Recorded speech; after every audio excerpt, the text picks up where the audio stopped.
Good morning, Mr. Clark. My name's Nat, and I'm with Vote Taxi. The sun's out, it's election day, and we're here to drive you to the polls. Safely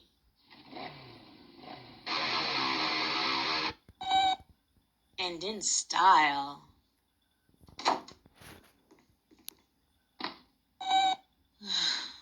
Lost another one. I knew we should have gone for the beige cargo van. Dear Nat and Moby, how come there's a Voting Rights Act? Isn't the right to vote in the Constitution? From Lucretia. Great question, Lucretia. When the Voting Rights Act was passed in 1965, the right to vote was in the Constitution. In fact, it was in several places. The 14th Amendment guaranteed it to white male citizens over 21. The 15th protected voting for men of other races. The 19th covered women's suffrage. So, according to the law of the land in 1965, all adult citizens had had the right to vote for decades. But passing a law, even a constitutional amendment, doesn't guarantee it will be followed. Across the South, Black people faced intimidation and violence just for trying to cast a ballot. They were beaten, tear gassed, and even killed, sometimes by police. Well, let's take it back a bit, like to the beginning of the United States. When the Constitution was first written, it didn't include anything about who could vote. It left that decision up to the individual states, and they each came up with their own rules.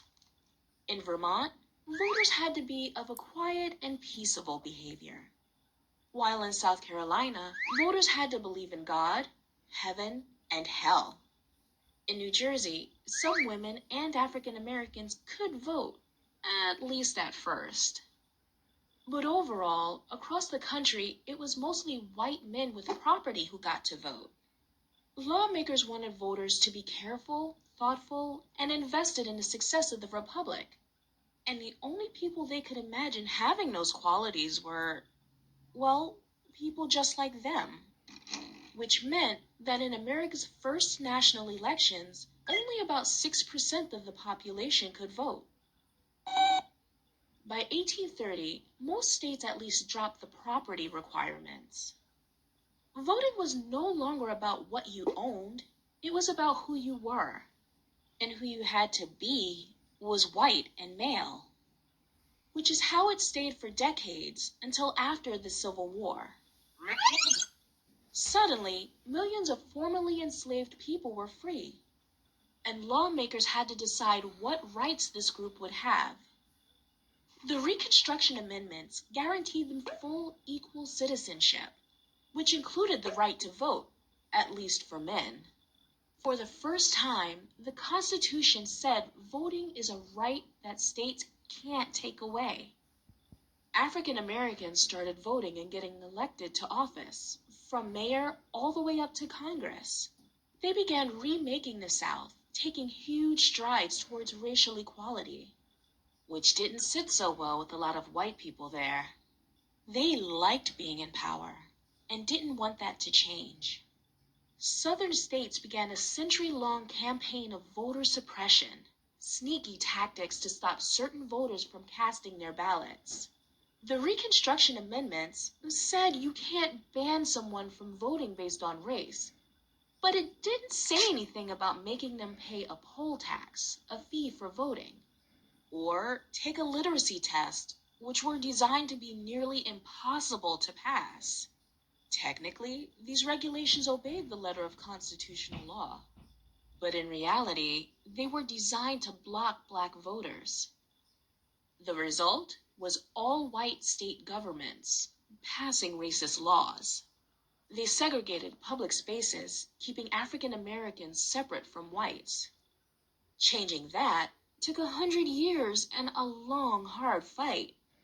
It came to a head with the civil rights movement of the 1950s and 60s, when many African Americans risked their lives to vote.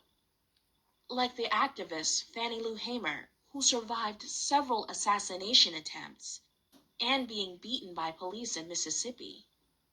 And John Lewis, one of many attacked by a police-led mob in Selma, Alabama. Lewis, who went on to become a congressman, was leading a march for voting rights.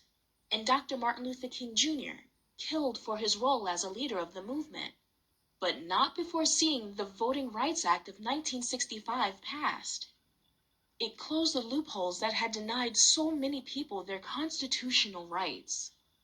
Along with the 24th Amendment, it outlawed poll taxes and literacy tests, and protected other groups who had been excluded from our democracy, like Native Americans, Asian Americans, and Latinos. Voter rolls skyrocketed, and the government took a big step towards truly representing the people. It was a huge victory and a proud moment for this country. But like we've seen, the fight for progress can feel like a game of whack-a-mole. Outlaw one abusive practice, and a new one pops up. State and local officials are still in charge of how elections are run. And there is still lots of ways to discourage certain groups from voting. Like reducing the number of polling locations so voters have to wait in line for hours. Or requiring a special ID that's difficult for poor people to get. Or redrawing district lines to favor one political party over the other. On paper, these new voter suppression tactics have nothing to do with race. But in practice, they disproportionately affect people of color. And recently, it's gotten much easier to do this stuff. The Voting Rights Act used to require that certain states get approval before passing new election laws. But in 2013, the Supreme Court struck down that part of the act, opening up a whole new set of loopholes. Within a few years, 25 states had passed hundreds of new voting regulations, a lot of which seriously lowered turnout, the total number of voters. Hey now, don't get mad, get motivated. Most Americans support all kinds of ideas that would make voting easier, like turning Election Day into a national holiday and letting everyone vote by mail. So the more people we get to the polls today, the more likely we are to get leaders who will strengthen voting rights. Now, where are we headed next? To find America? Groovy.